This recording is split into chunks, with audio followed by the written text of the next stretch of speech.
Hi, everybody, and welcome. My name is Christa of Practical Astros. I am here to host the Astera Sophia Kairos weekly astro forecast. Today, we have a special guest, Jeanine Lineback. You may know her on X, Blue Sky, LinkedIn, Facebook as J Lineback, but Jeanine is an astrologer. She's an astrology student. She's been practicing and reading and studying astrology for a very long time. And I'm really happy to welcome Jeanine to the weekly forecast. Hi, Jeanine. Hi, Krista. Thank you so much for having me on. I'm looking forward to this. Yeah, same. I love having new voices to talk about astrology, and I'm glad that you were game to join us this week. We are going to talk about 3 transits that are coming up this week. Our weeks are Wednesday to Wednesday. We kind of go through from one Mercury day to the other, so our weeks are a little wonky, but there's reason for that.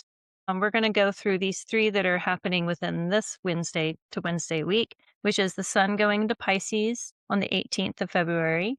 Then Saturn, Neptune conjoining on the 20th of February, and then Venus trine Jupiter on the 22nd of February. I sent you these transits and dates before. Are there any that really stand out between these 3? Are there ones that are more exciting to you, Jeanine, or Yeah, for yeah? sure. Tell me about it. So when I got these 3, the first thing I visualized just right off the bat was the sun ingressing into Pisces from Aquarius. And in Aquarius, we had the sun really shining the light on the community and humanity and this big group. And when I visualized it ingressing into Pisces, it was like, I don't know if you remember those old films where they would show a cobblestone street with old gas lamps. And the gas lamps lit up the street, but only to the point where you could see right in front of your feet.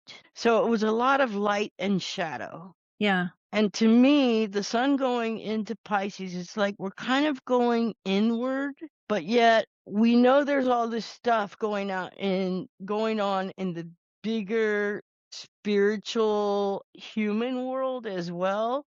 So both in our inner spiritual world, but also in the outer spiritual world. But it's a lot of diffuse light, very spread out to where you can't focus on one thing because there's just so much. It's like Yeah. all over. It's kind of just spread out. So like the gas lamp on the streets would just be kind of a glow that kind of made like a fog. There was lots of shadow, like I'm sure you've seen pictures of San Francisco when the fog rolls in off the bay. And everything's kind of fuzzy. You can see that there's probably ships coming in to dock and such, but you can't really make them out and you can't really see what kind they are. It's just kind of a lot of light and shadow. And that's the vision that came to me, if you will, when I first just instantly in my mind when sun going into Pisces, like we're going a little more internal. And yet we know that there's all this stuff going on around us. And spiritually, it's like we can feel it.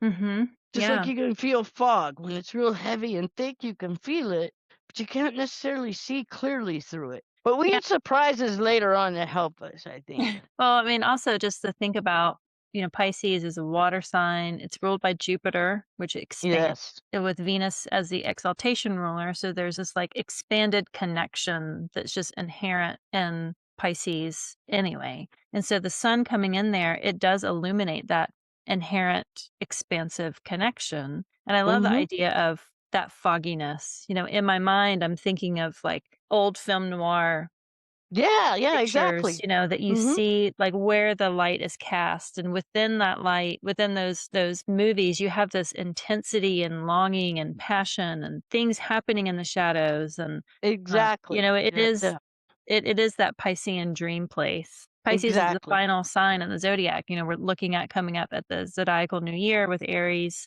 the ingress of the spring equinox in the northern hemisphere when the sun ingresses into Aries. So this is like that final chapter before we begin again in that zodiacal year. So there's Yeah, and lots it's of reminiscence and mhm. and getting lost in memory and looking back and kind of looking inward and doing that reflection and that categorization in that emotional, spiritual way. So I love that vision that you had. Yeah, I'm a, that's exactly what I was seeing and feeling about it, you know? I put the chart up of the sun going into Pisces. For my location, it's a Taurus rising, but we have the sun going into Pisces. The north node is closest at 8 degrees, but then Venus is there at 10, the moon is there at 14, and Mercury is there at 18. So we have like all of the personal planets, really. I mean, Mars is in Aquarius still, but all of the really close, fast moving planets are all there with the north node and the sun when the sun ingresses, which is kind of nice, Yeah, no kidding. honestly. Yes, I agree. It's kind of that same pile up we started with in, back all the way to Capricorn, then into Aquarius, and eventually Mars will come in as well. It's the same group of characters. Yeah, yeah, it's like the sun leads the way and all like the little smaller planetary animals that run around the sun. It's like a pack of dogs that just follow the sun wherever it moves because Venus and Mercury can only get so far, if there's not a retrograde, Exactly. Or and then Mother Duck and her right, ducklings. yeah, that's what it's like. A mother duck and her ducklings feels very sun Pisces. That's what I thought of. Mhm. Yeah. Welcome to Pisces season, everyone. But now that we're in Pisces season, we're going to talk about Aries because Yeah. the big, like world changing transit that we have been getting closer and closer to is Saturn and Neptune conjoining in Aries 2 days after the sun goes into Pisces on the 20th. Now, Saturn had dipped into Aries last year from May 24th to September 1st. It moved in, Neptune was there, so they got close. We had a little bit of taste of what that meant, and you can experience it in the area of life that Aries is for you. So depending on what your rising sign is, depends on what house or topic of life Aries speaks. So we got a little taste of it, but this is Saturn and Neptune coming together and actually being at the same space from our perspective. So they're conjoining and they're merging all of their significations together in this moment. So broad picture, Jeanine, what do you think about Saturn and Aries outside of conjoining anything? Like what are your words for just Saturn Well, and I think it feels like the brakes and the gas at once. You Mhm. put both feet on both pedals at the same time instead of using one foot to hit one at a time. Yeah. And so there's going to be a sense of, I really want to move forward now. Wait a minute. You can't. Mm. Mhm. Why? I can't. Why? Like it's kind of like the kid that wants to go to the park right this minute, but you told them they have to eat lunch first and they keep with one. I mean, I used to be the kid that had, half my butt off the chair at lunch because I'm ready to go to the playground. And my mom would say, well, you have to eat your lunch first, or Yeah. whatever. And it's like, but, I'm halfway out of the chair still, you know? Mhm. And Yeah. I think we're going to feel that. I think we're going to feel that if we don't already. I already feel it, honestly. But, I think that's what it's going to be like. Saturn and Aries is Aries wants to go. It's ruled by Mars. Saturn is fallen here, so it doesn't have as much dignity, have the strength to put a hold on things the way it might in other areas of your chart. But yet, this is being ruled by Mars, which is in Aquarius still at this point. So Mars is raring to go. Aries, let's get up Mhm. and get it going. But Yeah. Saturn is like, no, wait, we got to take our time. We need to learn the lessons. We need to be disciplined. We need to think this through. But yet it's not very strong. So there's going to be that pull. Yeah. Yeah, when I was thinking about, I know a lot of people that have in their charts Saturn and Aries. So I get a sense of what that is like in someone's life. And when it's transiting the sky and we all experience it in that part of our own charts, it gets diffused in all sorts of different ways. Hmm. But then just thinking of the archetype of Saturn in a fallen place. So if we think of an exaltation as being like set up in a high throne, guest of honor, people bring treats and all this exquisite stuff, the best of people bring the best. It's like being a celebrity. You're a Hmm. celebrity, people just bring their best versions of themselves to you. And it may not be what you would choose on your own, but it's freely given to you with like adoration. And that in itself, it can be kind of stifling of like, I just want to make my own choice. That's a planet in its own home, its own domicile, gets to just make its own choice. Hmm. Planet Exalted kind of gets things just given to it with ease. And so a planet that is opposite that is like, it has fallen from that graceful throne. It is in a place of, I'm on my own. And if anything, an Aries placement can often feel like you're on your own, that you need to adventure off Mhm. and to discover new things because you're not satisfied with what is there, that you like that challenge, you like that dare, you like that feeling of I already feel like I'm an outsider because I like being on the edge of things. I like seeing the frontier. And so Saturn, which is a planet of mastery and it embraces the lengths of time it takes to become a master of anything, when it's fallen in Aries, this driven, often impulsive place of Aries, it is conflicting. And before we started recording, we were talking about this feeling of like glitchiness and disruption Mhm. and not really sure, like things don't quite feel aligned. And it's almost like we're embodying this odd placement of a fallen Saturn. With a visual I Yeah, got from it, exactly.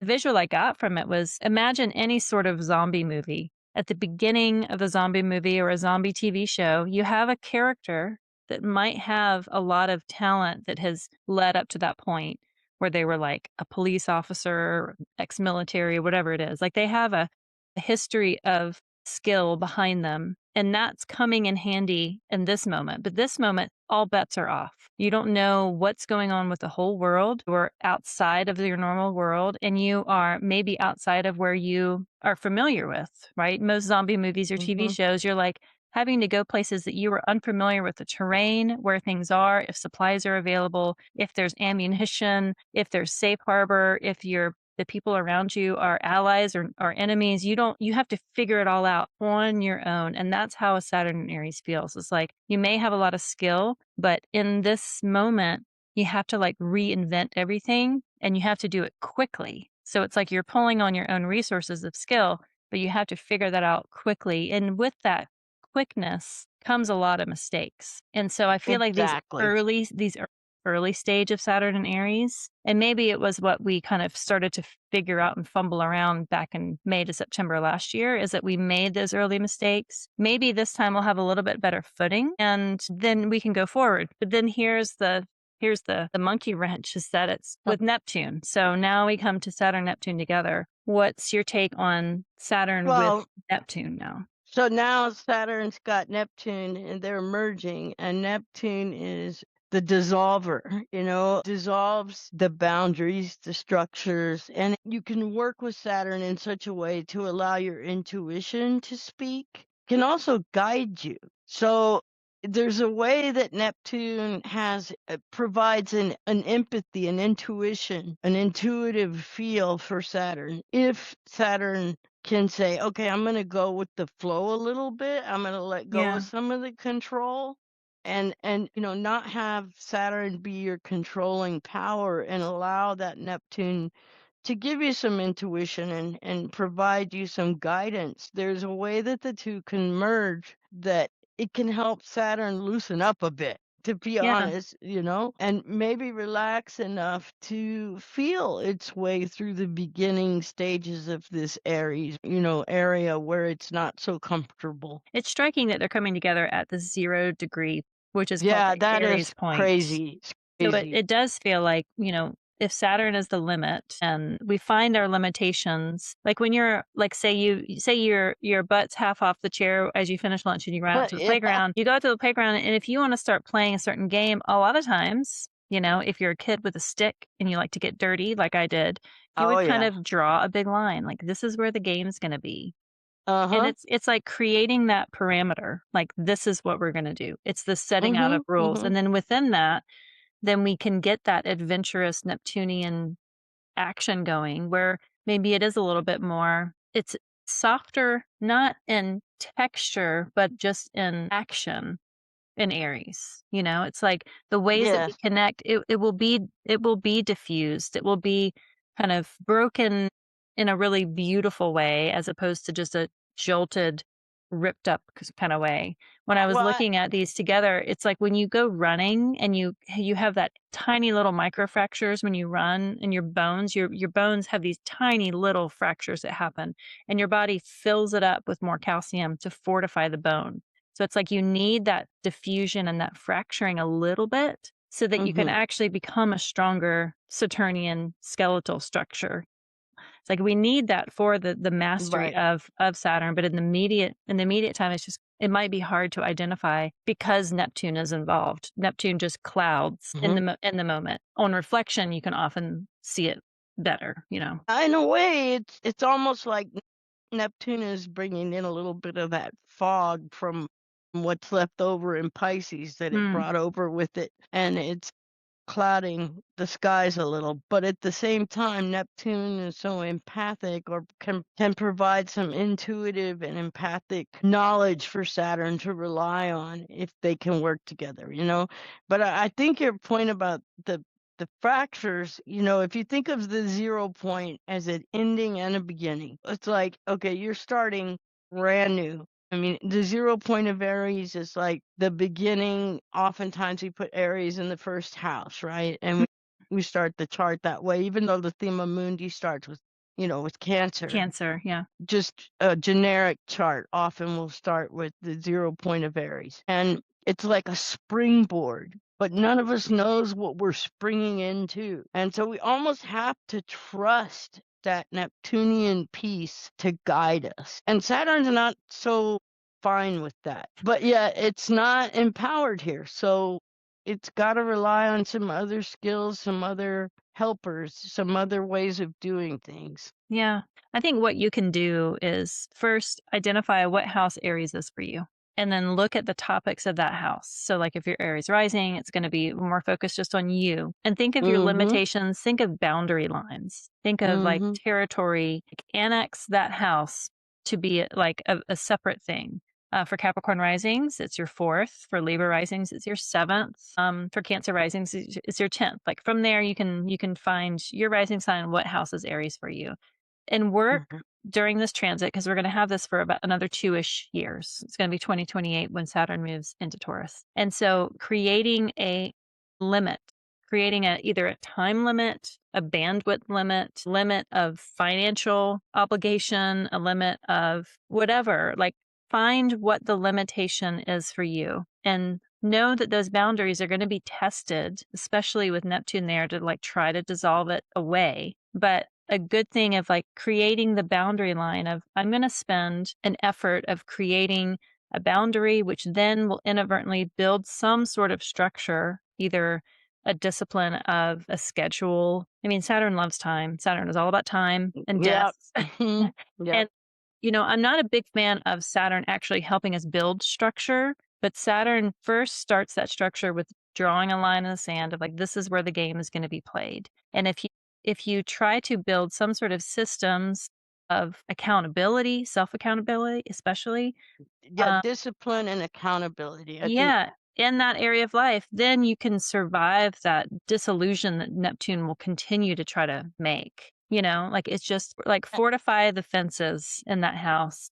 and have empathy, I think, is an important piece, because Mm, Neptune provides the ability to have the empathy and say, okay, the line wasn't held perfectly here, but yeah, we're going to start over. we're gonna try again. Yeah. Yeah, just keep doing it. Just keep allowing Neptune to say, "Okay, I dissolved you a little bit, Saturn, whatever." Like they're little characters in a movie Mm-hmm. here, and you go back behind the line and you pick up your discipline again.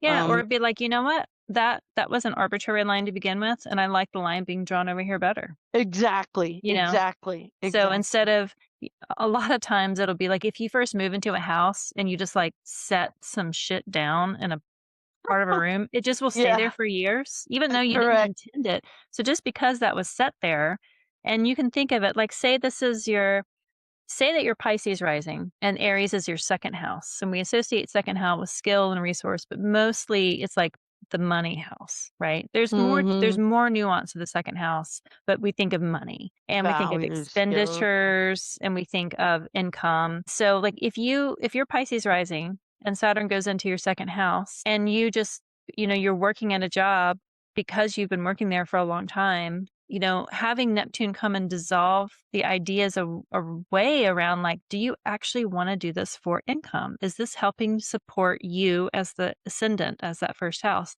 Is this Right. helping you make enough money? Like the Neptune there could actually be really helpful to dissolve away any like old plaque buildup around that house so that Saturn can then find where is the new boundary for it. So I think that because it's this Aries point, because it's in Aries, and because it's these two planets, we get to redefine lots of things for our immediate lives, for our family, community, cities, states, countries, hemispheres, for Mhm. ourselves in this moment. We all get to collectively do that. We get to create it together, you We know? do. Yeah, it is Mhm. all about this co-creation. And like the closer we get to it, the more excited I am for it. Yes, I'm Was ready. looking I'm at it here for last it. year, I was like, "Oh, good, yeah." It was just it was And way we heard more. so much about it too, so I think that's partly like, "Okay, it's almost here. Let's get there. Let's get there." That's how I Yeah. feel. I'm Yeah. ready. Well, we are recording this on February 11th, so we have a countdown of 9 days.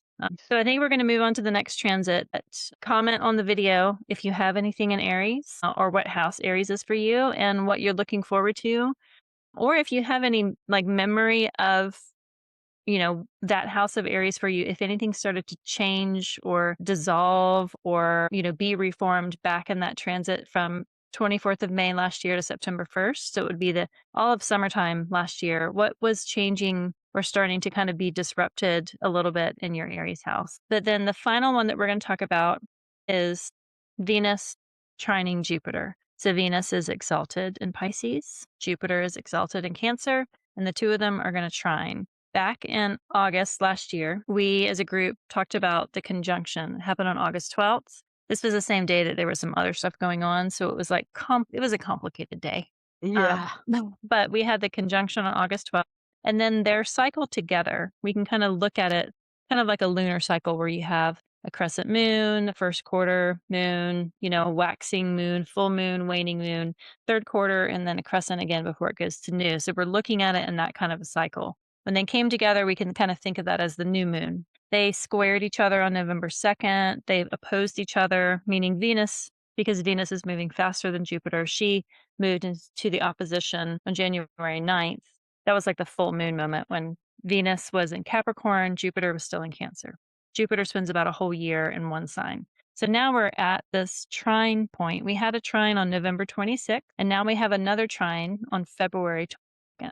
And this is when they're in really beautiful positions themselves. Now, Jupiter is still retrograde. Jupiter is going to go direct fairly soon. But at this moment, she is exalted, he is exalted. They're trining together and they're kind of playing out the story that they've been playing out in the Cancer area specifically, but all the water signs have really been touched more predominantly as this transit's been going. And now we have it with Venus exalted, which is a much different, it's like the best position she can be in outside of being at home in Taurus or in Libra. So what are your thoughts on just To this me, the trine? first thing that I thought of when I saw this trine, Venus applying to Jupiter, Venus is exalted, it's in Jupiter sign, all the things you said, romance. This is the romance right here. This Yeah. is like just ease of flow, of beauty, of good things. This is our breath of fresh air. We might have felt the glitchiness with, the Saturn, Neptune, or maybe a little confusion there or whatever. But here's a really good hug from somebody that cares the world about you, and we're all going to be together in this. The It's moon's in just, Taurus too, which just is like yeah, is a cherry on exactly. top. Yeah, that's where the good food comes in for the romantic dinner, And the moon's exalted in Taurus, so it's That's just like exactly all right. around. Mm. Yeah, all around goodness. And I think we're going to need it, and I think we're going to love it. I don't know how to put this, but when you go and it's a really hot summer day, I live in a hot state, so I live in Texas, so of course Mhm. I can identify with this. And that first plunge into the pool, it's like, how Mhm. refreshing. That's what this is going to be. It's going to be, we needed this. This feels so good. Yeah. Well, and Mercury is very close too. Mercury's gonna go retrograde 4 days later. So Mercury's Yeah, I know. very still, slowing down. But to me, like Mercury in Pisces is this, yes, it is an exile, a place of exile and a place of being fallen. But of all the planets, like to be fallen here, it can be all the Mercury retrograde tropes that we experience, but to me, it's like it brings in the creativity, Yeah. the Mhm. poetic Mhm. line, like that curvy line that you kind of have to do when you're swimming in water. You can't just swim straight. Like the That's only right. time you swim straight at the ocean is when you're caught in a riptide and you just swim along the line of the Does coast because the water itself is going to move you in kind of a swimmy way back to safety. So it's like when you're in a watery place, you have to act like a watery creature. And you that's have to go with the flow, yes, yeah, literally. yeah. So I like that Mercury is also here during Mm. this.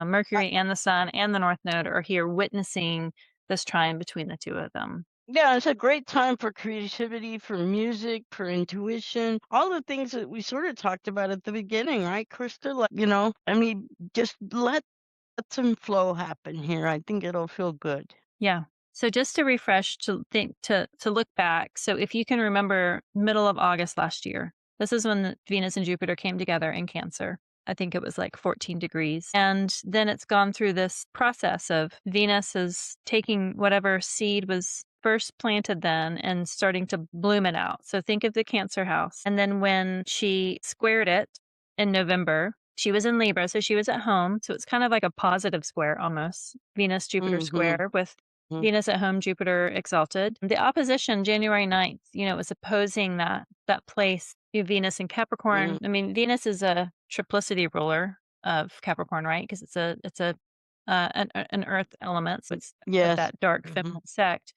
She's not other than that, she's not really well equipped in Capricorn. Very practical, very functional, and has really great taste. Venus and Capricorn does, but it's an opposition. It feels kind of like that film noir, feels very black and white versions of Venus there. But now she's in this trine place, which is about flow. So if you began something in August that maybe has gone through a couple of rewrites or versions or drafts, having this February 22nd date come in, it's like this is when the floodgates potentially could come through. And so maybe set yourself up for what day of the week is it? It's a Sunday.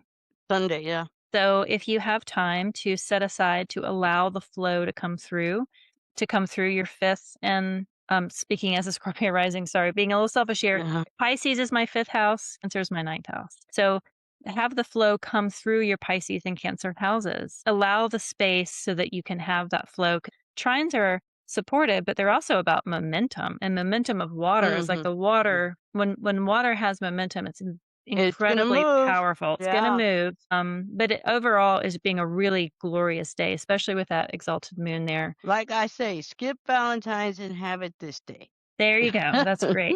Even if it's just going with the flow at home with your family, Jupiter and Cancer, Mhm. enjoying the love of the people closest to you. It's going to be fulfilling. Yeah. Well, I think that wraps up our week. Thanks so much, Jeanine. We talked about the sun going into Pisces. I love your foggy gas lantern imagery, mostly Saturn Neptune conjoining, and then this Venus trine Jupiter. This has been a really lovely week to talk about. There's some more trickier transits coming up next week, which I Yeah. will get into. Shauna is going to join me for that. So we're going to I'll talk about those when they come. But for this week, thanks so much for joining me, Jeanine. If people want to get in touch with Jeanine, Jeanine does readings, is an excellent astrologer. You can find Jeanine on X or Twitter, Blue Sky, LinkedIn, and Facebook. It's Correct. either J Lineback. Is that right? Is your username? Correct. Correct. So On just Facebook is the only one that's different, but if you just look up Jeanine Lineback on Facebook, you'll find me. cool. So There you can aren't get too in many touch. of us. You're one and only, Jeanine. Well, I don't know about that, but I'm definitely a unique name organization here. Yeah. Well, thanks, Jeanine. And thanks, everybody, for listening to this weekly. And we will catch you next week. Until then, Bye. thank you.